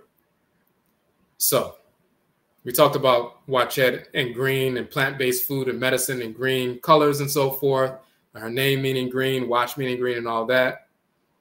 We say one of the simplest ways to begin the weight loss process, which has worked with numerous people, we have suggested this to over the years, is to start off by simply cutting your portions by 1/2. Thus, if you were eating pizza or pasta for lunch, take your normal serving size like you normally get, cut it in half, throw the other part out, and simply consume that. Avoiding snacks and simply cutting every meal you eat in half will guarantee weight loss. It's impossible for it not to have that impact because you're cutting the portions in half, cutting the calories in half, and so forth.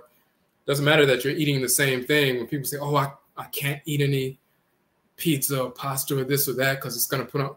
If you're eating whatever you're eating and you cut half of it and throw the other half away and eat whatever the other half of the pizza, whatever you were eating normally, your body is going to have to adjust, and weight loss is automatically going to begin to take place.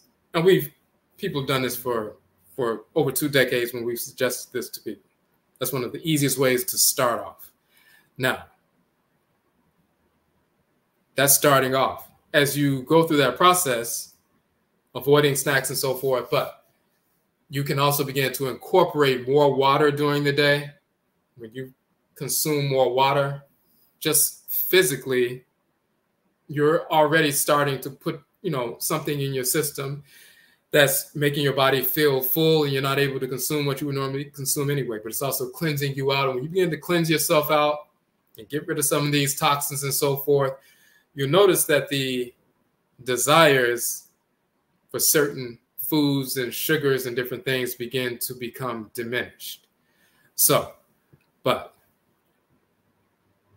increase fruits, nuts, vegetables, and green foods, and begin to reduce fried foods, meat, and sugary foods. And you're going to naturally be inclined to want to do that anyway, because you're engaged in the meditative practice. You're recentering your focus, recentering your ajwini, your mind, your susu, or sum, which is the Akan term for spirit body, which is related to susu and so forth. So mechanically, cutting the servings in half is mechanically causing weight loss immediately. Then as you begin to retrain your focus, drinking more water, incorporating more nuts and fruits and so forth, and reducing fried foods over time, your desires, your taste buds begin to change, and you're no longer going to desire those same things that you normally desired before. Your body operates on a circadian rhythm, a chronobiological rhythm. There's certain, just like during the day when the sun is fully, expressive and so forth, and you're externalized and you're ready to go do things, then the sun sets and you cool down and you're more internalized, you go inside and you want to cool down and relax and so forth in the evening and at night and so forth. Same thing happens during the day, during the hour. There's certain peak points of the hour that you're more external and you want to go and consume something, and it's another part of the hour that your body is more internalized. Very often what happens is when we're at that peak of the hour, you'll run downstairs. If you're at an office building and get something from a vending machine or something like that, if you just wait a few minutes for that peak point of the hour to pass, then you'll notice that that appetite diminishes, it disappears. But what happens is when we get hit with that 10 minutes, then we go and consume something, and then you put on more calories and so forth. But noticing that you have a circadian rhythm, chronobiological cycle, there are circadian rhythms that are operating within your body throughout the day, different hours of the day, as well as the full 24-hour day, as well as the 7-day week and so forth, and the yearly cycle, monthly cycle, yearly cycle, and so forth. But even the daily, hourly cycle, you can get past that conditioned craving. At that point in the hour, you wait 5 or 10 minutes, that craving diminishes. And then when you track it, you'll notice there are certain points within the hour that I have some craving, and then it diminishes. And then it rises and diminishes. And just like your body, you have a natural inclination, just like babies have a natural inclination. It's time to feed, it's time to, eliminate, it's time to sleep and so forth. There are cycles. Your body goes through that cycle. If you've conditioned yourself to eat at a certain time and eat snacks at a certain time, or whenever you get hungry, you've been conditioned to, just put something in your system. When you stop doing that, you retrain yourself, and then you don't have a desire to do that anymore. Within a couple of days, you retrain yourself just by changing the behavior. But the way you change the behavior is through going through susu, going within. So the simple process, that susu process, that meditation process, 10 minutes in the morning, you can do 10 minutes in the evening before you go to sleep. You begin to transform yourself immediately and permanently. You're not spending any extra money at all. In fact, you're saving money because you're not, over the next few days, you're not going to be purchasing the same amount of food as you normally would. You would purchase what you normally get, but then you only eat half of it. Then you'll start purchasing only that smaller portion. You're saving money immediately. You're not purchasing diet pills and programs and everything else. You're simply cutting back on the food consumption. And then you're starting to replace things, certain things that you normally would eat. You replace them with, certain green foods, fruits, seeds, nuts, other whole grains and things like that, and reducing the fried foods and everything else. So you're saving money immediately. You're not spending anything extra. You're engaged in a ritual process with the divinity that governs digestion to purify yourself on a, daily basis. You start changing your mindset. That's how we do that. And these things, people have had success over the past couple of decades when we've recommended. This is the reason we wrote the article, because we know people have done this over the past 20 plus years. We don't need to feed our enemies little system, this $66 billion diet industry, for no reason. So, okay. All right, so any questions on any of that in the chat room? We just wanted to go over that information for you. The article is in there. You can reread the article. Let me show you a couple of other things as well. This is one of our books, Ankh, The Origin of the Term Yoga. Kara Kasa, The Origin and Nature of the Chakra. So we've shown that particular book that the term yoga comes from the language of ancient Khanate Kemet, comes from the term Ankh or Yonk, which they corrupt into Yonk and Yonka and Yunka and Yuka and Yoga and so forth. The term Kara in ancient Kemet, which is dealing with a circular shrine and so forth, became Kakra and Chakra in India and so forth. But we show the terms and their cosmology and ritual practice in Kemet thousands of years before Hinduism and Buddhism. So that's one of the free books you can download. So we get rid of these false ideas about what yoga is or meditation and so forth, and go back to what our people established thousands of years before the whites and their offspring existed upon Earth. So that's one of the texts, one of the books. And when you look through it, and we've examined this book in different courses on our site and so forth. So you'll see a number of different things that we're talking about there. And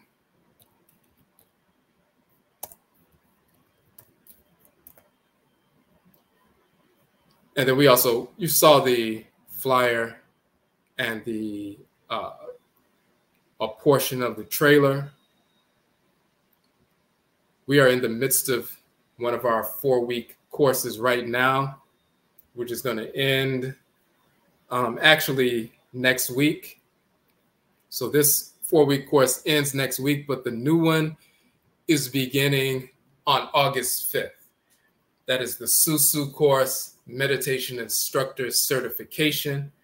So you can be certified as an instructor, a meditation instructor. So once you have that certification after the 4-week course, you can go to schools and businesses and organizations, community centers, and other different places, and you can use your certification for self-employment. People typically pay $100 or $200 or $300 for you to come out and conduct a 30-minute session with youth, or a 30-minute session with, people at a place of business. They have businesses that begun incorporating meditation for increased work productivity for their employees. So they have workshops and they have speakers come out, and they'll say, before we have this speaker coming out talking about marketing, we're going to have a 15-minute meditation session. We're going to bring the person out, and you come out and you do an introduction. You take them through a meditative session, like 15 or 20 minutes, and then, a short question and answer session. So like a 30-minute process.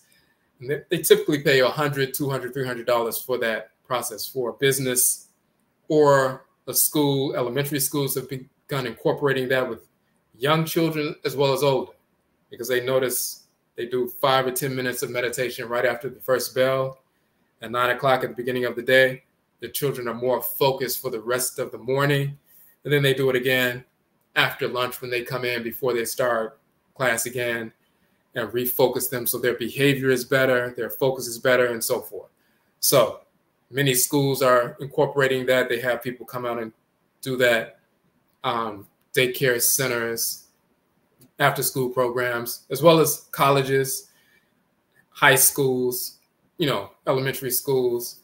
But then you also have human services organizations, women's shelters, helping the women who are, trying to transition from a domestic violence situation into housing and so forth, and going through anxiety. People who have, therapy groups. It helps with addictions, helps with a number of different things. So we do it in an introductory fashion. You can take your certification, and let me show you the image of the certification real quick. We graduated a class a couple of weeks ago.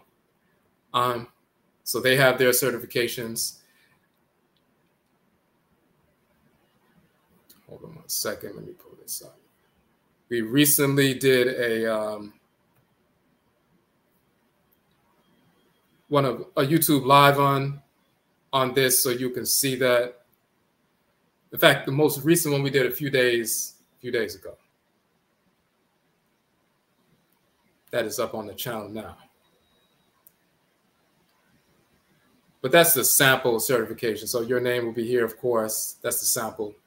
But once you have your certification, you can utilize that as a credential to teach. Very often when you have, especially when you have human services organizations, schools, certain schools, after school programs, colleges, sometimes you can, teach simply by word of mouth, but most of these places, they have funding sources, and the funding source, they have money set aside for people to come out and do this. So they have a certain amount of money set aside to bring people out to speak, like once a week or once every other week or once a month and so forth. So, but their funding sources require some form of credential.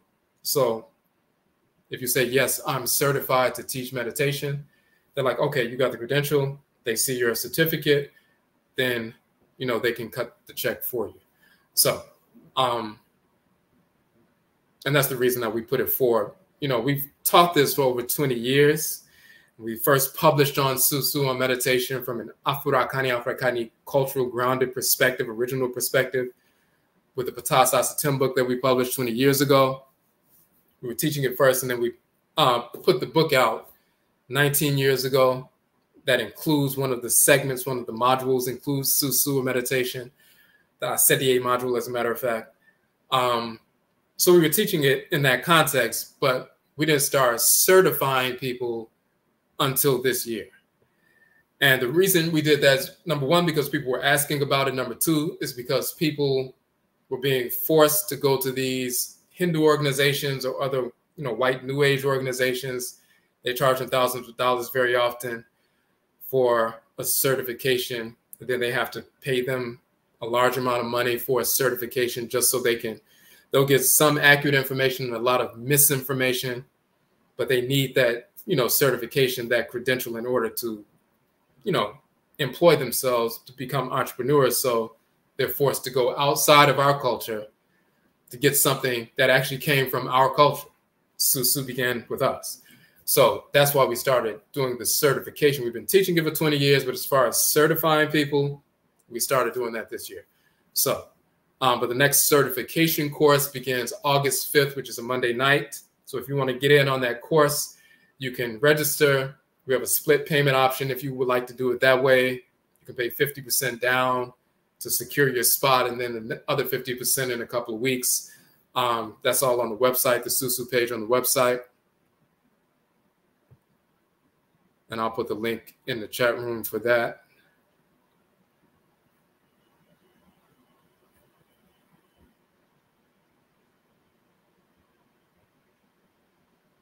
Hold on a second. All right. So the link in the chat room is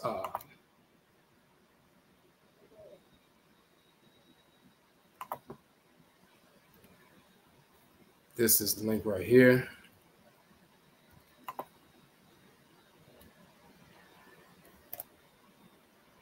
And the other thing is we also have an option where you can receive a referral fee. You can receive $100. You can receive that tonight or tomorrow simply by referring our course to someone. And once they register and they pay the registration fee, and once they pay their registration fee, because you are the one who referred them, then we'll send you $100 for referring them.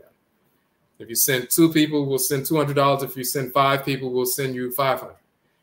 And that's just a way to, you can reach people that we don't have access to. So many small businesses do that. So let me just show you that image. We did a live on that, talking about that process. And it's on our YouTube page. So I just want you to see which one that is. This is it right here. So when we did the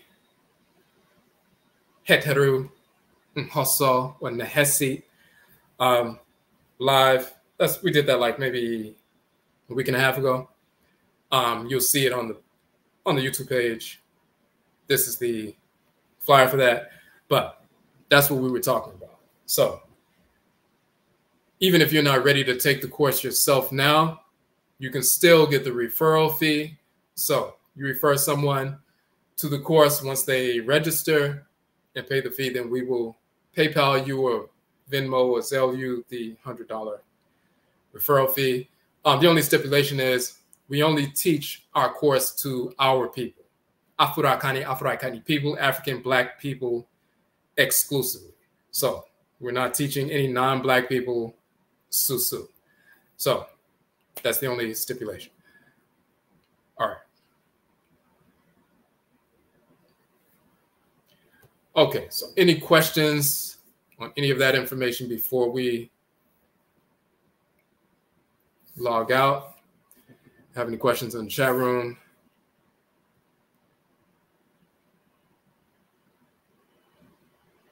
Okay. All right. So if you do have any questions, think of something, you would email us via, email on the website, on the Susu page on the website, and so forth. Now, hold on a second. Okay, so how do you learn the different poses that you teach? Now which you're saying poses, which poses are you referencing? And let me show, while you're responding to that, let me show something that we mentioned in the book real quick.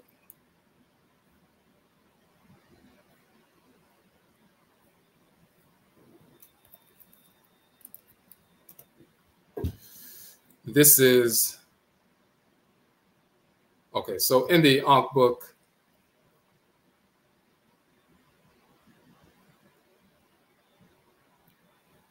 we showed you one of the Amenhotep, the son of Hapu, and he's seated, you know, in the traditional posture and so forth.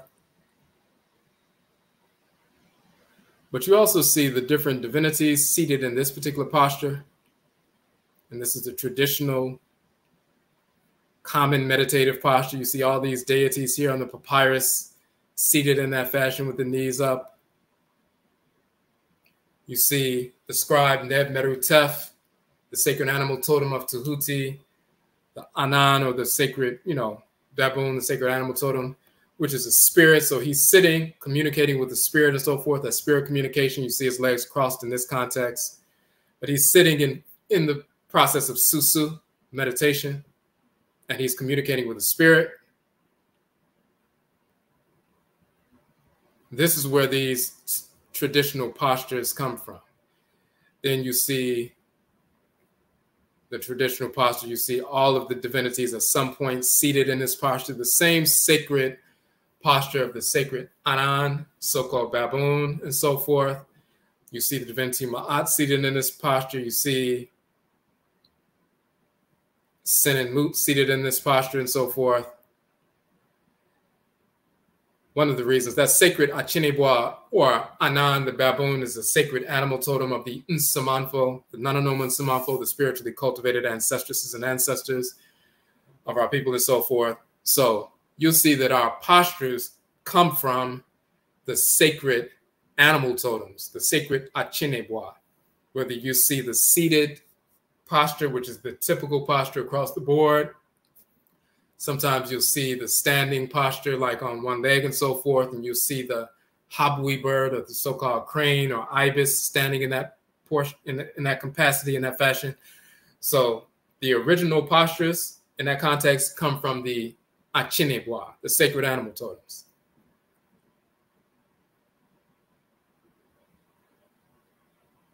All right.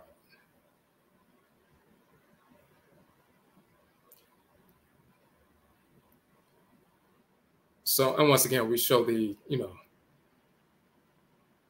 etymological origin of the term kakra, kara, ancient Kemet, which becomes kakra, as you can see here, kakra, also chakra.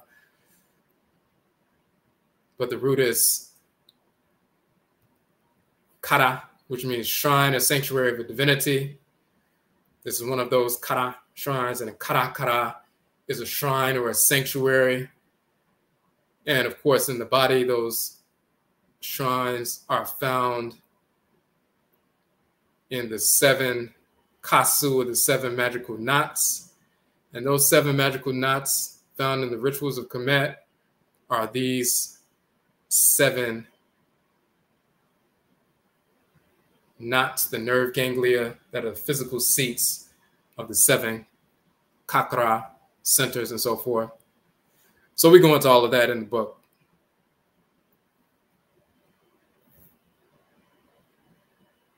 Okay, that book is on the NKWAMUA page on the website, so let me just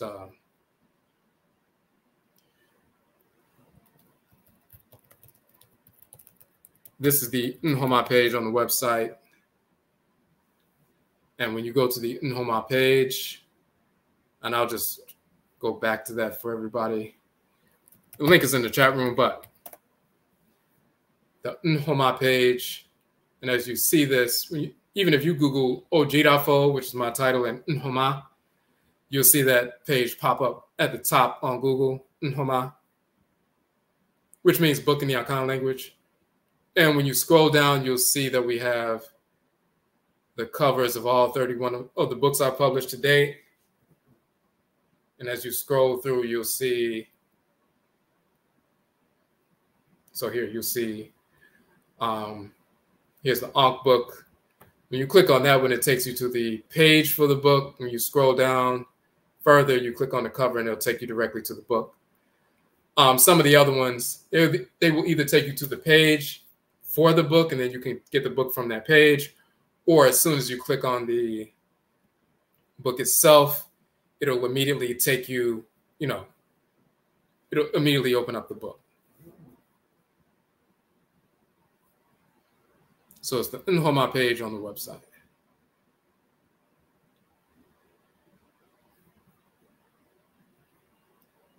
All right.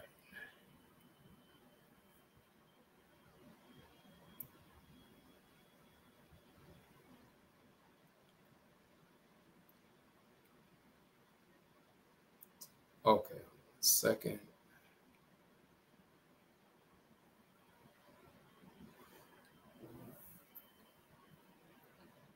Okay, so in that, so when we were going over so do you teach proper breathing techniques to help people go deeper into meditation? So this is what we were referencing in the article talking about the divinity Yaa-Wadjet, and part of that utilizing her name and image, invoking divinity Wadjet, breathing through the nose and through the diaphragm and so forth. That's the basic principle.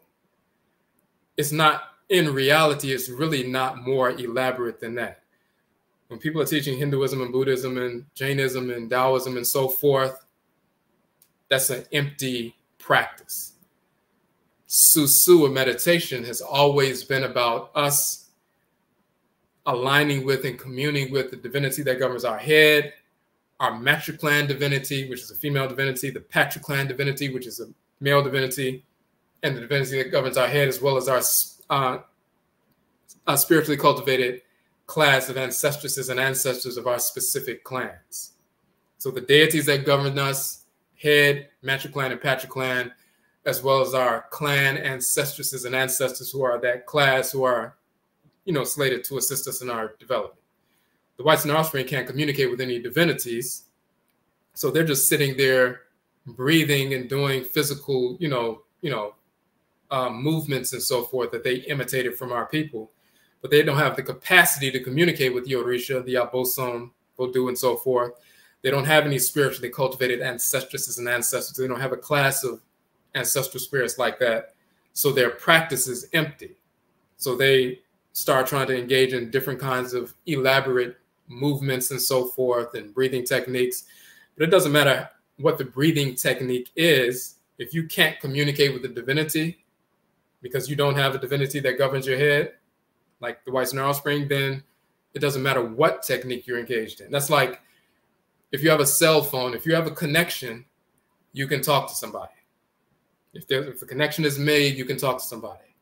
If the phone is off, it doesn't matter how you hold the phone or the way you talk into the phone or what you say, or if the connection is not there, you're not going to talk to anybody. We can communicate with the forces in nature because we're children of these divinities. The whites and offspring cannot do that, so it doesn't matter how they breathe, how they sit, what movements they engage in. All they're doing is just moving around electromagnetic energy. And if you do that, if somebody normally doesn't do that, and then they engage in some kind of ritual movement, it feels different. So it seems like they're doing something spiritual, but it's really just no different than two magnets, as we said, on the table with the like polarities facing, and when they get close, they push each other. But if you engage in certain movements like Qigong and Tai Chi and things like that, and you move some electromagnetic energy around, you're just moving energy around. That's not what ritual practice is. Ritual practice is aligning with the divinities that govern creation, the embodiments of divine order in creation. We can communicate with them. We get possessed by them. They possess us and align us and teach us and guide and admonish and so forth. They can't do that. So they're just moving energy around. They're just no different than doing Pilates or something, or, so. But the basic breathing technique gets you to the point where you have the capacity and the focus to communicate with the divinities that govern you and your clan ancestresses and ancestors. That's the point you get to. Okay.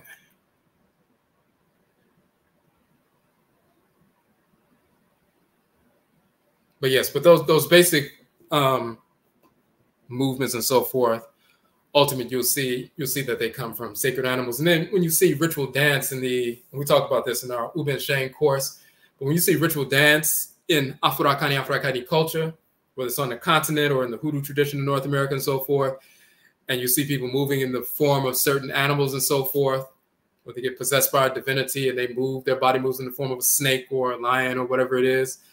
These are sacred animal totems, chinebois animal totems and so forth. The animals carry, a fiery animal will carry the energy of a fiery divinity.